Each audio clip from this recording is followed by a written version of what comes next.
beloved brothers and sisters. My name is Azemo Gregory, and this is the Voice of Divine Truth International Outreach.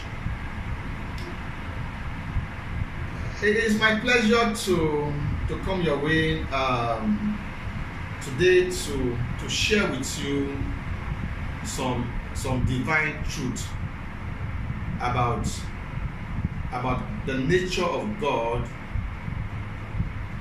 and the existence of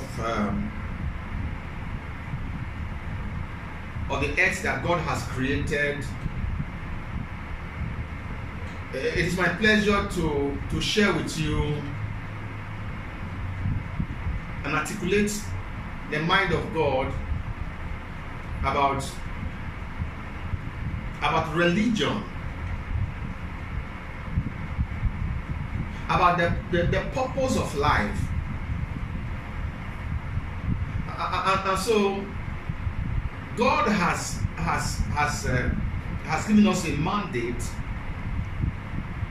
as a movement, and of course as his messenger of truth, he has given me a mandate to articulate and propagate the truth that has the power to set humanity free from the bondage of religion and human ideologies.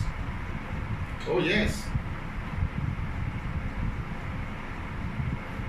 The bondage of religion and human ideology. One of the greatest disservice that religion has done to humanity is the propagation of a grave misconception, the propagation of a misbelief, a disconstruction, a misrepresentation of the personality of God. The picture, the idea, the knowledge that many of us have about God, I'm sorry to say, is false.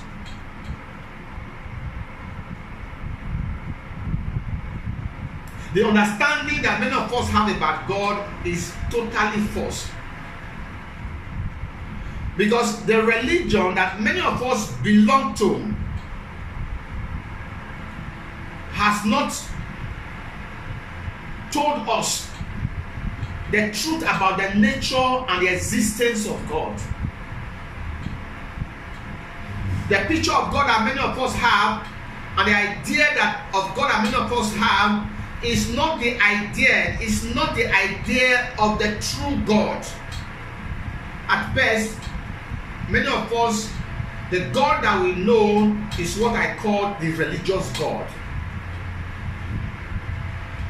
And the religious God is a product of the doctrines, the whims and the caprices of the doctrines of religion.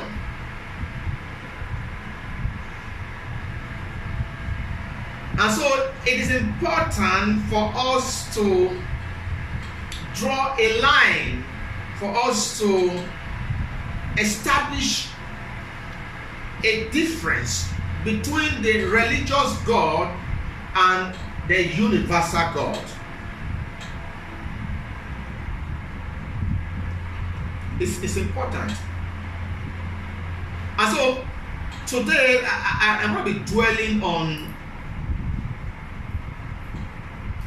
a topic that is titled the fallacy of religious godliness. The fallacy of religious godliness. The fallacy of religious godliness.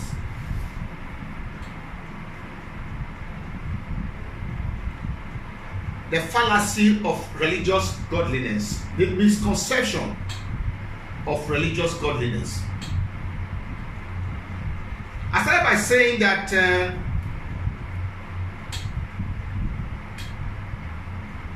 religion has not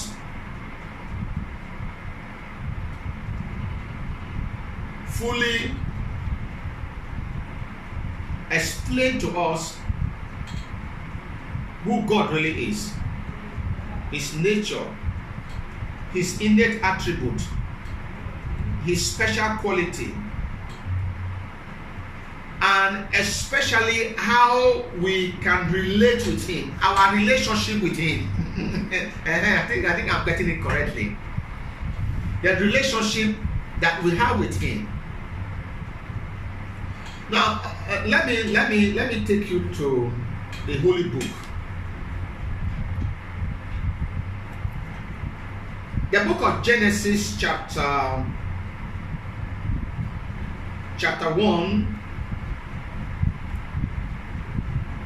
I beg your pardon. The book of Genesis, chapter 2, verse 7. Trying to explain the nature of God and the relationship that we as humans we have with God. Then the Lord God formed man, talking about the creation of man, from the dust of the ground, and breathed into his nostril the breath of life, and man became a living being. Now let me say this. What makes you a living being is not the oxygen that you breathe in. What makes you a living being is the transference of the Spirit of God into the human being. So what that means is that during creation, after God had formed man from the dust, had formed the physical man from the dust of the ground, what he now did was to transfer his spirit into man. And so that transference, that process of transferring his spirit into man made man to become a living being. And so what that means is that man is essentially a spirit. Man is essentially a spirit being that wears the garments of the flesh. Man is a spirit that lives in a physical body. Man needs the physical body to be able to interact, to live in the physical realm. But man is essentially a spirit, and that spirit of man is an offshoot, an appendage of the Spirit of God that was transferred into man right from creation. Simply put, man is a God in human flesh. It sounds very much unbelievable. It sounds incredible. It sounds incredulous. You are God. Even the Bible says it expressly. It says, ye are gods. That is who you are. That is your true nature. Your true nature is that essentially your essence is the Spirit of God that dwells in the inside of you. The physical body that wears that spirit is not the real you. The real you is the Spirit of God that dwells in the inside of you. Now, if that is established, then it means that we carry the nature of God. So if we are gods, if we carry the Spirit of God, then what that means is that we as humans are supposed to live like God. We are supposed to exhibit, we are supposed to express the innate attribute of God. We're supposed to live like God. Now let me shock you. Let's go a little bit further for you to know that you have the same nature. Okay, your spirit has the same nature as that of the Spirit of God. Are you still here? Are you still here? Now let's go to the book of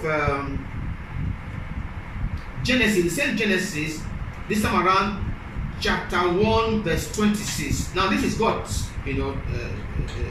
talking.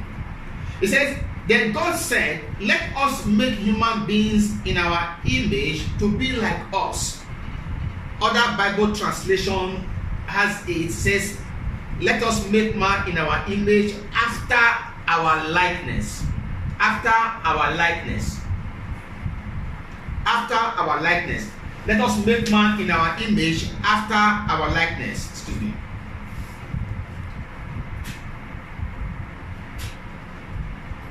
Let us make man in our image after our likeness. So what that means essentially is that we have the nature of God.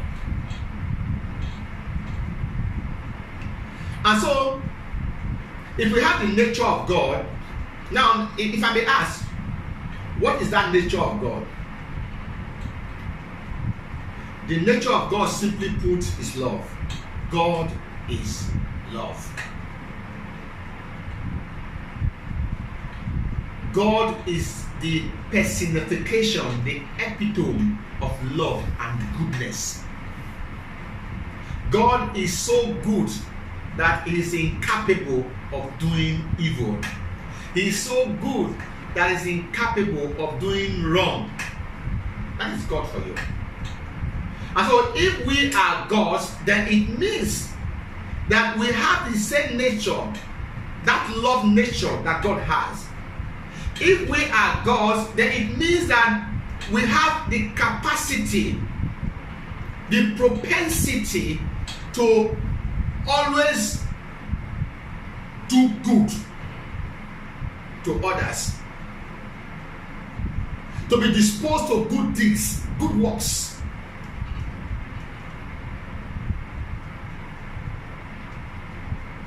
But is that the case in our world today?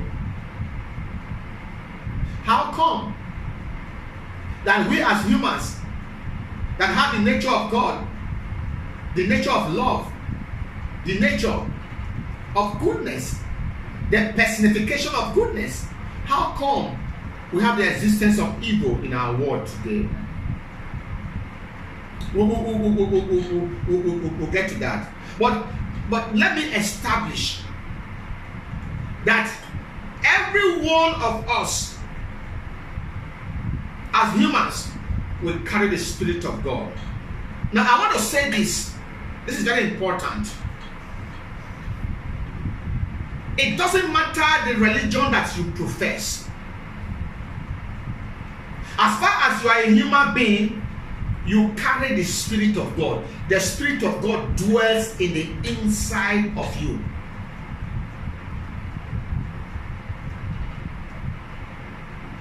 The God that dwells in you is what is commonly referred to in secular terms as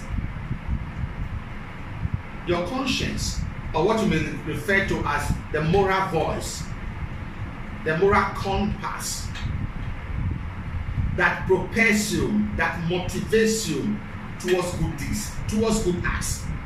That is God that dwells in you. And so God dwells in the inside of us. Every one of us, we have the existence of conscience. We have that voice of conscience that constantly tells us this is good, this is bad, that motivates us, that nudges us towards the path of moral rectitude. That is God that is constantly speaking to us.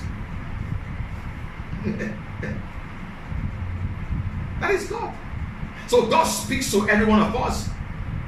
It's not only pastors in the Pentecostal realm who oftentimes tells you that God speaks to me. I heard God expressly.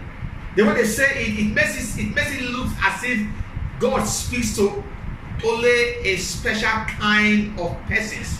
God speaks to the clergymen. So it means that if you're not a man of God, if you're not a clergyman, if you're not a pastor, a bishop, or whatever religious title that you bear, God doesn't speak to you. It's a lie. God speaks to every one of us. It doesn't matter the religion that you profess. If you like, you are a Christian, you are a Muslim, you are a Hindu, or if you don't even subscribe to any religion and you are an atheist, God speaks to every one of us. And so it's important we understand this. Now, what is godliness? I started by saying that the concepts, the idea of God that religion has sold to humanity is not a true God. Now, it is important that we differentiate. It's important that we separate the concept of the universal God. I mean the God that created the heavens and the earth. I mean the omnipotent and the omniscience God. I am talking about the owner of the universe, the universal God. I'm talking about the God that has instituted universal laws that govern the earth. That is the true God. I am not talking about the religious God. The God that is a creation of religious dogmas and doctrines. I am not talking about the God that your religion tells you loves you more than your fellow human being. I am not talking about your religious God that your religion tells you that you need to go to a particular temple before you can access him. I am talking about the God that is omnipresent, that is everywhere, that knows all things. I'm not talking about God that speaks to only your pastor alone. I'm talking about the God that speaks to every one of us. And that is the universal God. The God that lives in every one of us. That is the universal God. The God that loves every one of us as human. That is the universal God. The God that does not differentiate between your religion and that religion. That is the universal God. That is the God that I'm talking about. I don't know if I'm speaking to somebody this moment. The purpose of this message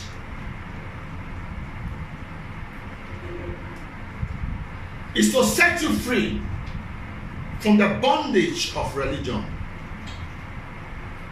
The purpose of this message is to bring to your notice, to your knowledge,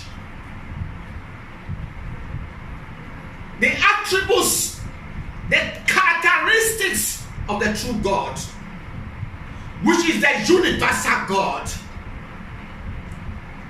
The God that cannot be boxed into the confines of religious parochialism. That is the God I'm talking about. That is the God I'm talking about. And so when we talk about true godliness, and so if we have the religious God and the universal God, then it means that we also have the true godliness, the concept, the notion of true godliness, which is different from the religious godliness. Because what we are doing is to expose the fallacy of religious godliness. What they teach you in your church, what they teach you, what your religion teaches you about godliness, that is not reflected in our society, is what we are demystifying today. And so we must differentiate between true godliness and religious godliness. True godliness fundamentally is the expression of the attributes, the nature of the universal God that dwells in the inside of us. True godliness is the manifestation, the physical manifestation of the God that dwells in the inside of us. That is true godliness. It has nothing to do with your religious affiliation. It has nothing to do with your religious piety. It has nothing to do with your religious identification. True godliness essentially is the demonstration, is the personification of the attributes and the nature of the universal God that dwells in the inside of you.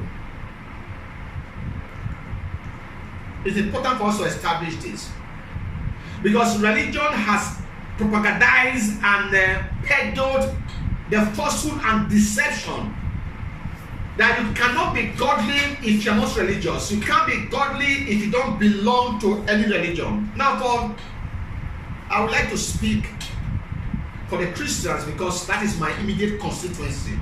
Now hear me, and hear me real good.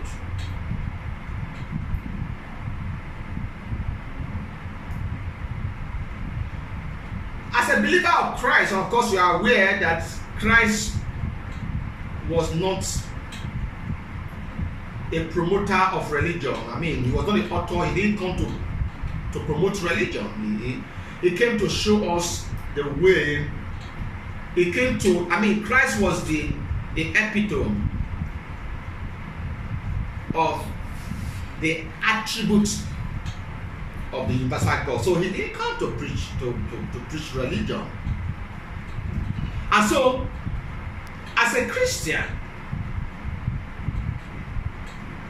being godly has nothing to do with your piety and devoutness. It has nothing whatsoever to do with your church attendance.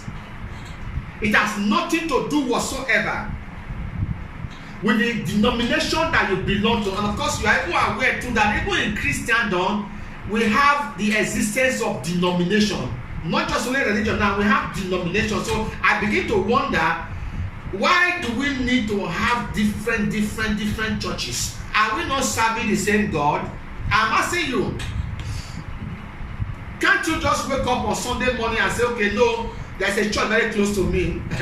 Let me go and worship in that church. Because, I mean, we all serve the same God. Why do you have to travel miles? Some of us, we stay in a particular locality, and we have to travel distance, miles, to go and worship God. Because we have been told the lies that you need to come to a particular mountain, come to a particular temple to access the God. Most times, those GOs in those churches, they will tell you the God of our Papa. But the truth of the matter is that God lives in the inside of you. And Jesus Christ, he told his disciple, he told them, he said, look, a time is coming. You know, when he went to Jerusalem and the disciples were admiring the magnificence of the temple, and they came to meet him and said, Master, look at how beautiful this temple is. So magnificent. He rebuked them and said, look. A time is coming that this temple, this beautiful temple that you are seeing, it will be pulled down. This physical temple will be pulled down. And then that time, those that are going to worship God will worship God in spirit and in truth. That time is now. You don't need any physical temple whatsoever to access the universal God. Oh, you may need a temple to access the religious God,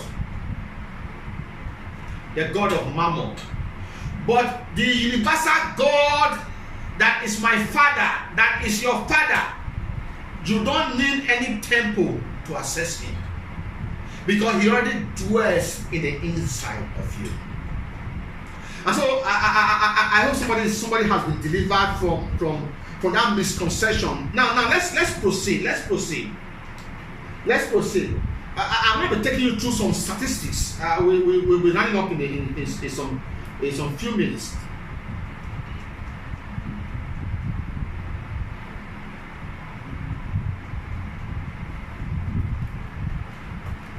We're going to run up in some few minutes on that. Now, are you aware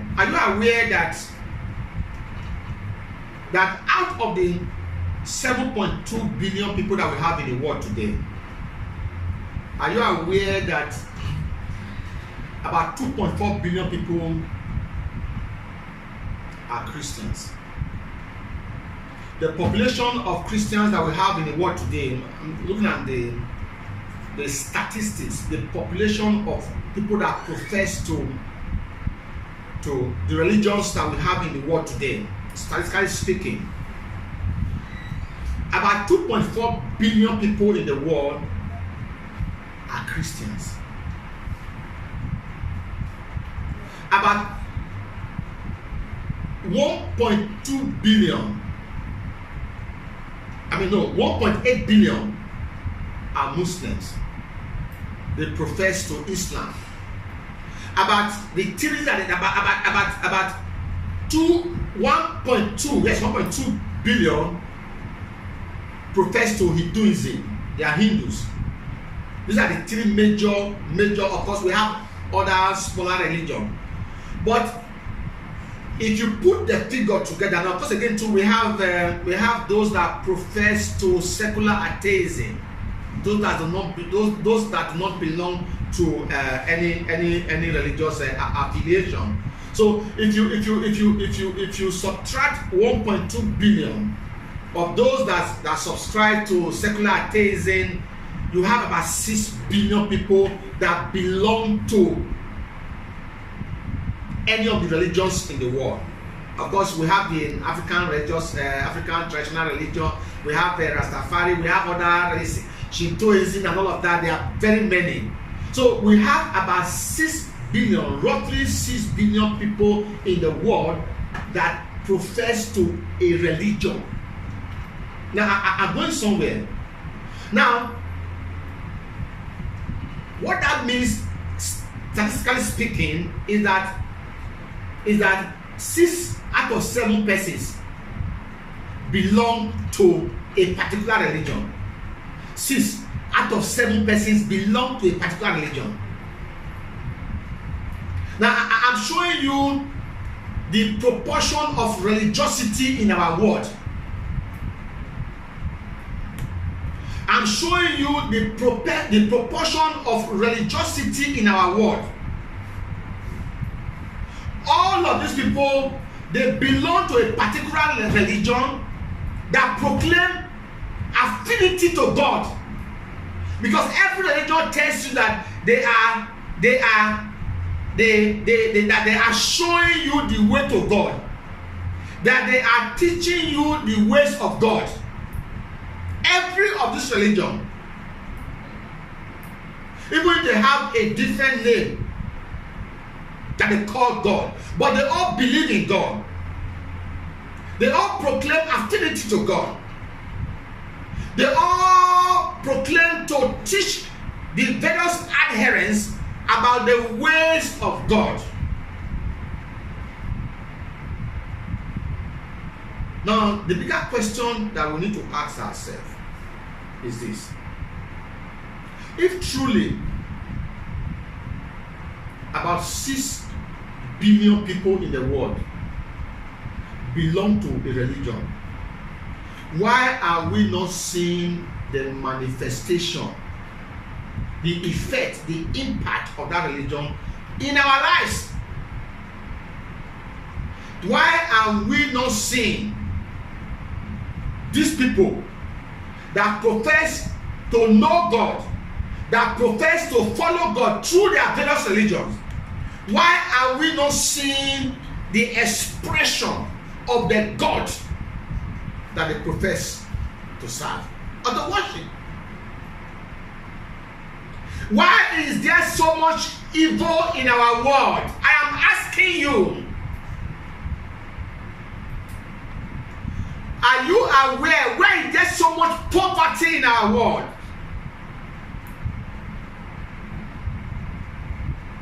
Now, why is there so much hunger?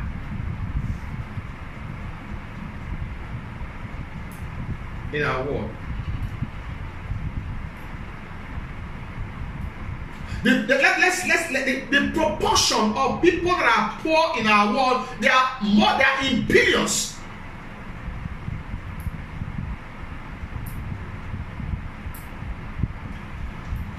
Why is there no love?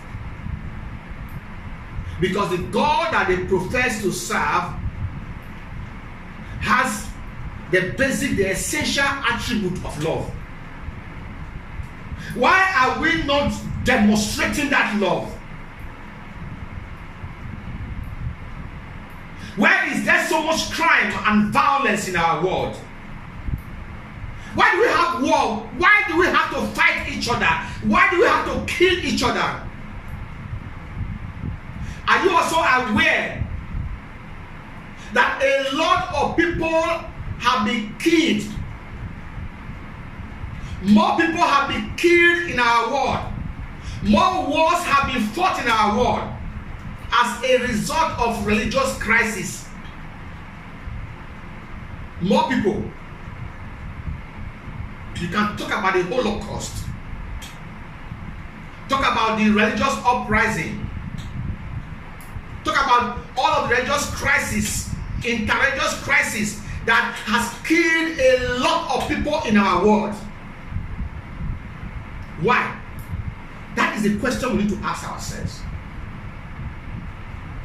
That is the question that we need to ask ourselves. Ladies and gentlemen, I want to submit that it is high time that we realize as a people the grand deception of religion. Religion, just like other man-made systems, has done more evil to humanity than good. The time has come for us to begin to push for the abolition of religion. Religion has divided humanity. I will not accept any religion that tells me that because I am a Christian and you are a Muslim, that you are different from me. I will not accept.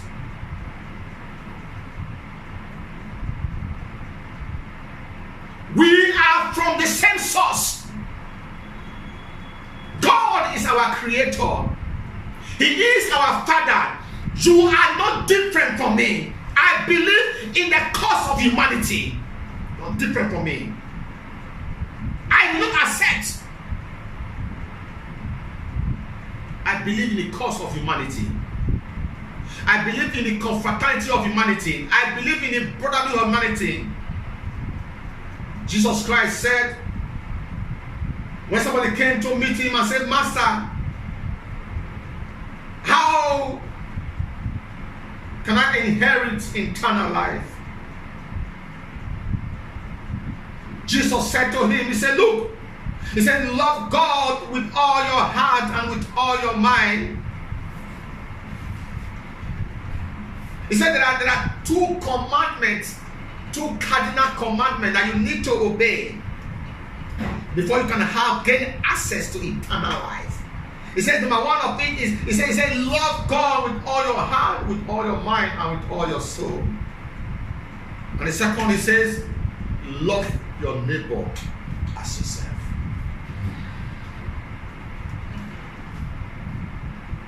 When you love your neighbor, you will share with your neighbor. What the world lacks today,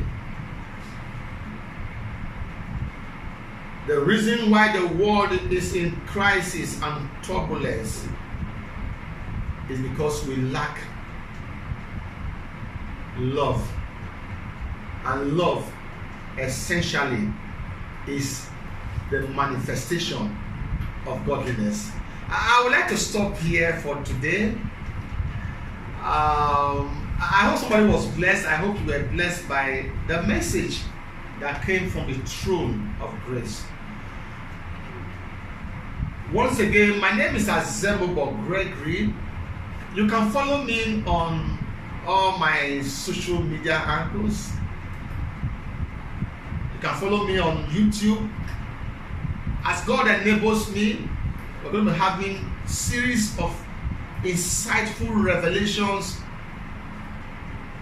I'm going to be articulating the truth about God, the truth that will set many people free from the bondage of religion.